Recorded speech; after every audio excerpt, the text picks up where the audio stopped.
Bonjour, je vous propose dans cette vidéo de nous intéresser à un problème de calcul de diffusion dans un écran, notamment avec l'outil proposé avec Dosimac GX. Alors c'est une question, cette vidéo est là pour répondre à une question qui m'avait été posée en fin de formation par des participants sur des problématiques de configuration, de source par rapport au détecteur, etc. Voilà, je n'avais pas pu répondre sur l'instant.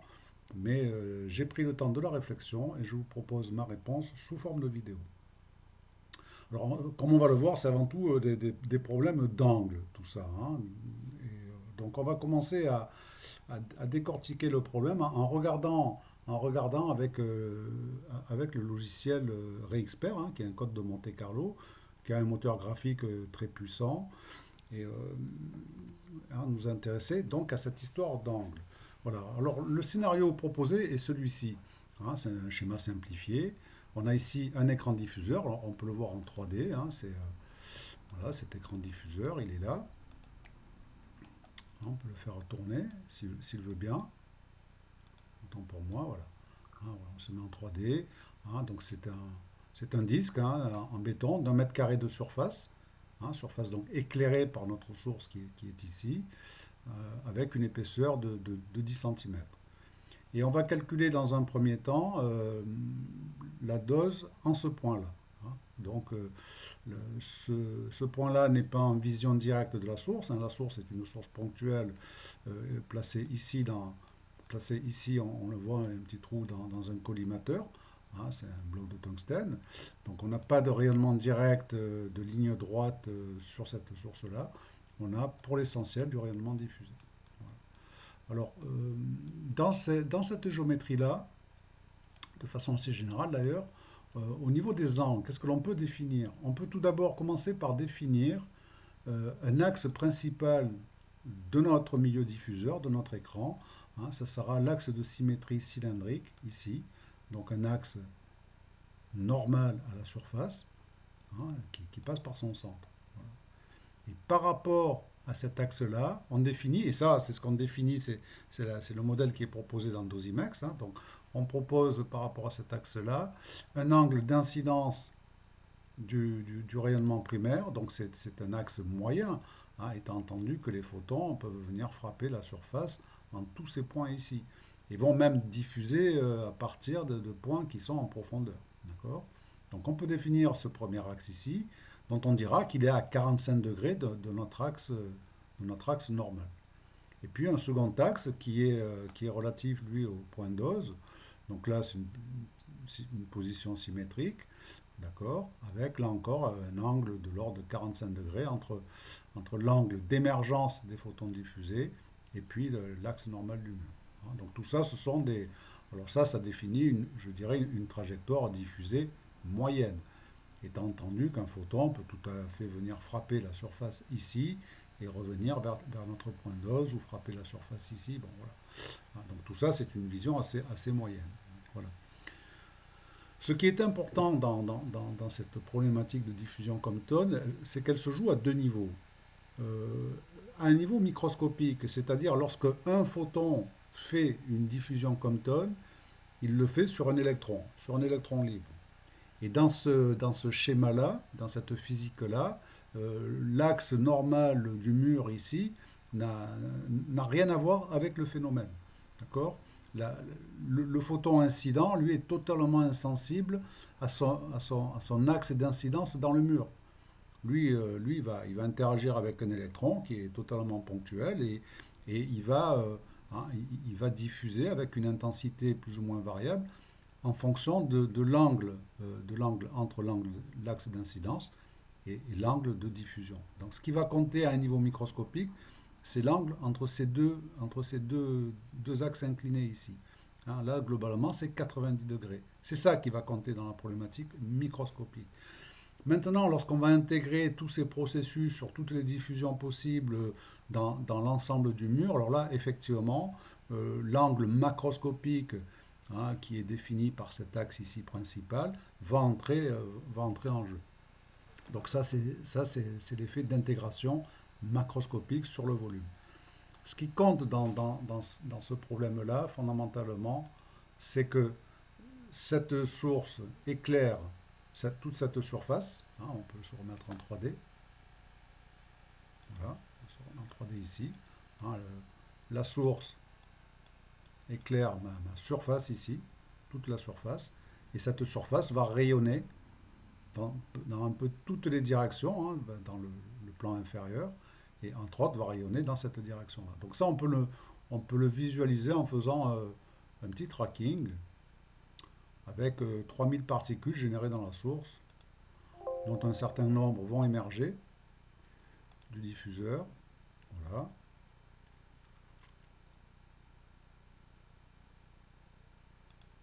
Donc voilà, hein, on voit bien les photons incidents ici qui viennent frapper la surface avec des photons diffusés susceptibles de venir interagir. Alors là, il n'y en a pas parce qu'il n'y a pas assez il y a pas assez de rayonnement incident, hein, mais des photons susceptibles à un moment donné de venir éclairer notre point dose ici. D'accord. Alors lorsqu'on se met donc en vue de côté, l'intérêt du code Re-Expert, c'est qu'on peut rentrer dans l'écran et visualiser ce qui se passe, hein.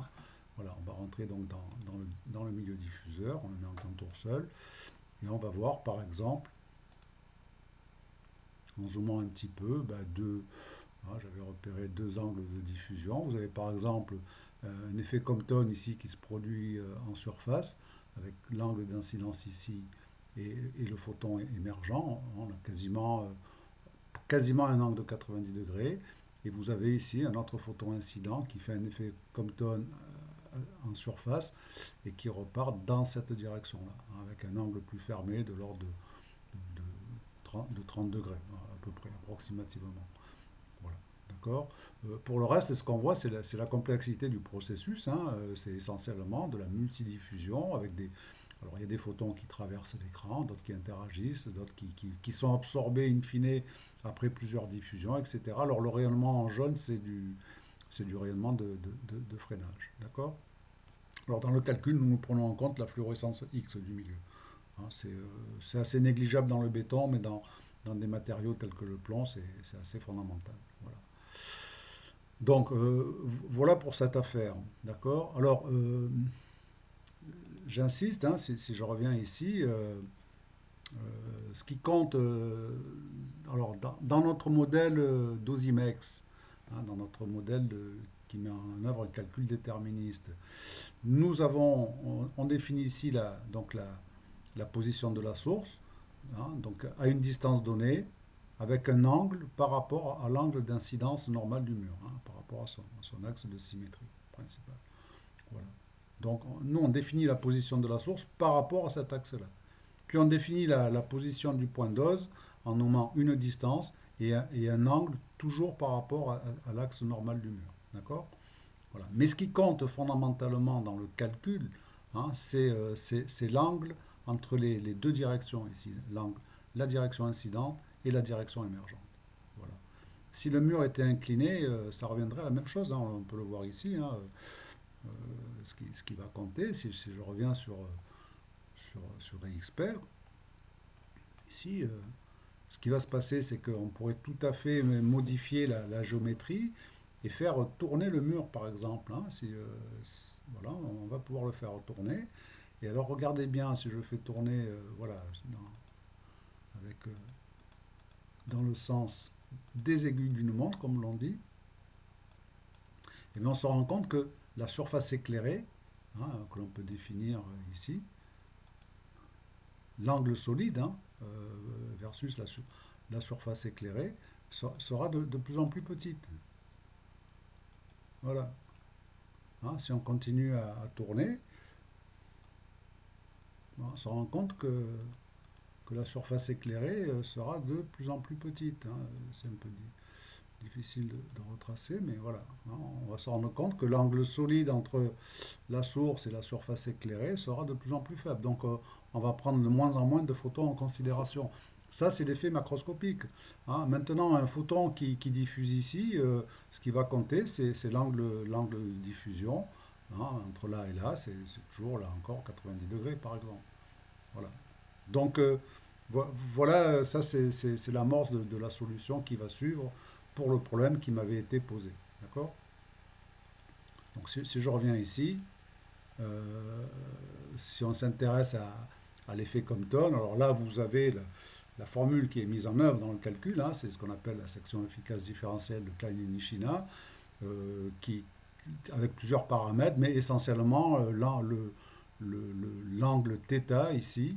Alors l'angle θ dans le modèle de Klein et Nishina, vous avez ici euh, le photon incident, le photon émergent. Dans la modélisation Klein et Nishina, je dirais Compton, l'angle θ qui est pris en considération, c'est celui-ci. Dans notre modèle physique de diffusion dans un écran, on prend l'angle complémentaire, d'accord? Voilà. Donc, à titre d'exemple, hein, si je vais sur notre outil IRM Photon qui est là, voilà, si on prend donc du césium 137, un gamma incident de 661 keV, si on dit que l'angle de diffusion est égal à 0, ça veut dire que le photon incident arrive ici, puis il repart avec la même direction, donc en fait il ne se passe rien, il n'y a pas de diffusion. Et aussitôt que l'angle de diffusion décolle de 0, là on va parler d'angle de diffusion à angle faible, on voit que effectivement l'énergie du photon baisse, etc. etc. D'accord? Donc là pour l'instant, avec des angles tels que définis ici, tant que l'on reste inférieur à 90 degrés, on est dans une diffusion vers l'avant. Dans le problème qui nous intéresse, on va prendre des diffusions à partir de 90 degrés. Hein, voilà, 90 degrés, voilà, on est ici. Vous voyez que l'énergie du photon diffusé à 90 degrés, elle a baissé, c'est 288 keV. Et on va s'intéresser à des angles supérieurs de rétrodiffusion. Voilà. Là, on est dans la rétrodiffusion. D'accord? Alors nous, si on veut modéliser une rétrodiffusion à 45 degrés telle que modélisée dans le module de Dosimac GX, il faut rentrer ici 135 degrés. Hein, c'est une histoire de... Hein, là, ici, ce sont les angles complémentaires. Voilà. Donc là encore, un problème d'angle, il faut bien les définir. Hein, voilà. Donc ce 135 degrés, pour nous, c'est de la rétrodiffusion. Et c'est 45 degrés comptés dans ce sens-là, tout simplement. D'accord? Voilà. Voilà pour cette affaire.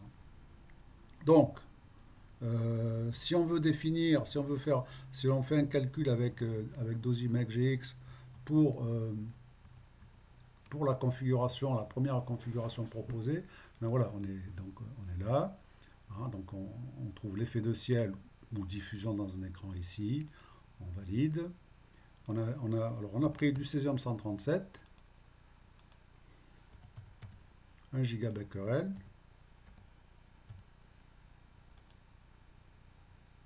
Voilà. On n'en rajoute rien. Donc on est globalement, alors il faut inverser le schéma là encore, mais hein, donc le mur ici est représenté verticalement. On a un angle incident de 45 degrés pour la source, un angle de diffusion de 45 degrés. On a bien 90 degrés entre les deux axes, entre les deux directions. On a globalement des distances de 120 cm pour les deux. Hein, c'est une situation assez symétrique. Et voilà. Et là, donc, on va pouvoir... l'écran, c'est un écran de béton. Il fait 10 cm d'épaisseur avec une surface, donc 1 mètre carré, c'est 10 puissance 4, 4 cm carrés. Voilà. Donc là, on peut lancer le calcul. C'est assez rapide. C'est même rapide.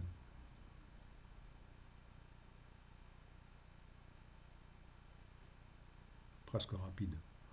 Voilà. On obtient 192 nanosieverts par heure. D'accord?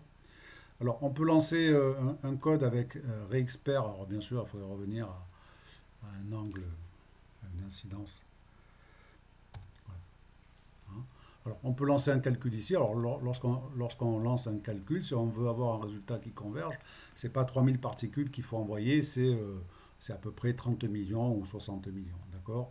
Et c'est un calcul qui peut demander plusieurs heures. Hein. Moi, sur mon petit ordinateur, c'était à peu près 2 heures de calcul. Hein. Donc, ce calcul-là, je l'ai effectué pour cette première opposition, hein, que l'on reproduit donc assez simplement avec Dosimac GX, hein, 45 degrés, 45 degrés. Voilà, on avait 192, et donc si on vient chercher les valeurs, avec Rexpert, Voilà, vous avez 217 nanosieverts par heure. Voilà. Et donc avec Dosimex, on a 190 nanosieverts par heure. D'accord?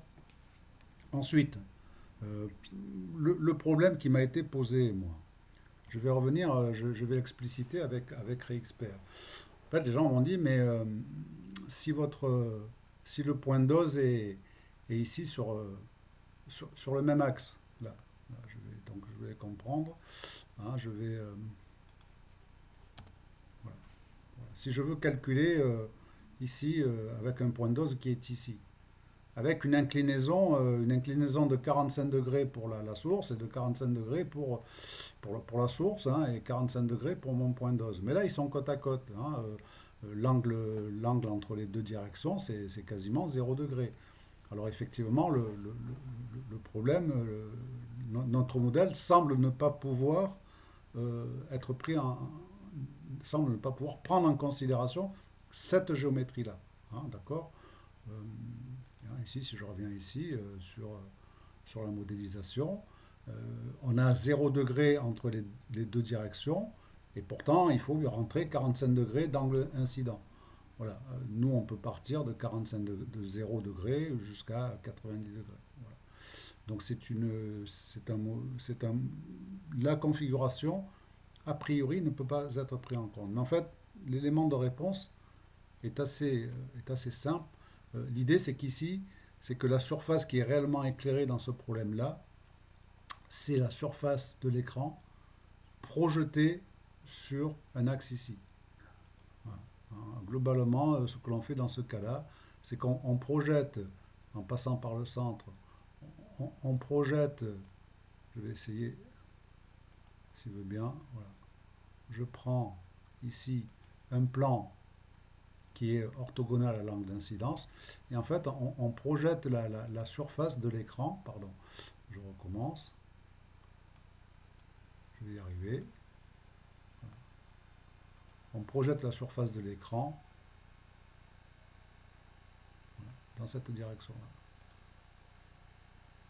Donc ce qu'on va prendre, c'est la surface projetée de notre écran, ici, avec un angle de 45 degrés. D'accord? Et donc, on va prendre une surface équivalente qui est égale à la surface de notre milieu diffuseur, vue avec une direction de 45 degrés. C'est-à-dire, c'est la surface que multiplie cosinus alpha, au premier ordre. Cosinus alpha, c'est de l'ordre de 0,7. D'accord? Donc, ce que l'on va faire pour modéliser cette configuration-là, avec Dosimax GX, c'est prendre, alors, c'est toujours les mêmes distances, d'accord? Les angles entre les deux ici, ben, je vais prendre 0 degré là et 0 degré, ce qui veut dire que effectivement les deux directions sont antiparallèles. Hein. Les photons partent en moyenne dans cette direction et reviennent en moyenne suivant la même direction. Hein. Là, mon point de dose est accolé à ma source. Mais c'est ma surface qui ne fait plus, ma surface apparente qui ne fait plus 1 mètre carré et qui fait 0,7 mètres carrés. D'accord? Voilà, donc j'ai modifié la surface apparente. Mais je peux mettre mon point de dose à côté de ma source. Donc là, on lance le calcul et on obtient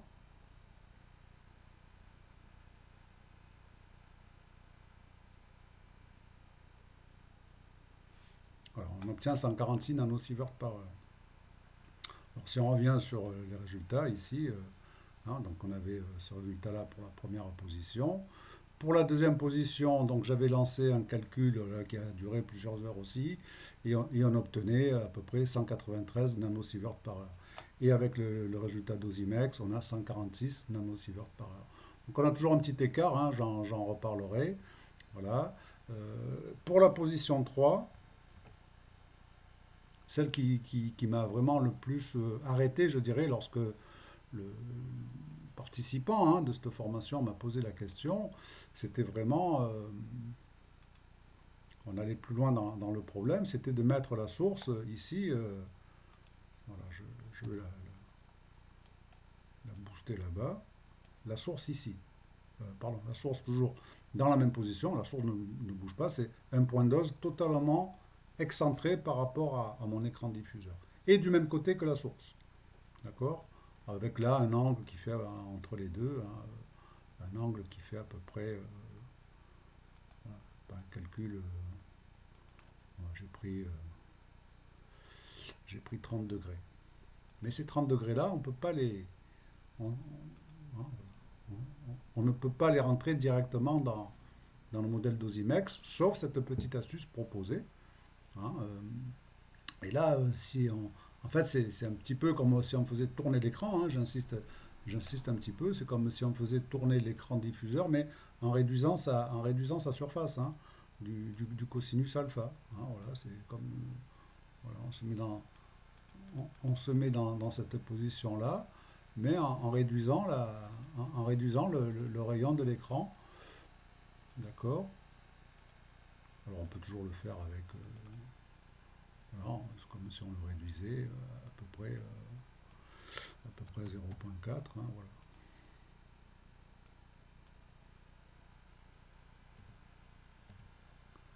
Et ne pas, bon, c'est un peu bloqué, hein, voilà. C'est comme si on prenait donc une surface éclairée plus faible. Alors, lorsqu'on fait ce calcul-là, non pas ce calcul-là avec Réexpert, hein, mais avec Réexpert, je suis resté sur, voilà, sur un rayon de 56 à peu près, voilà, avec un angle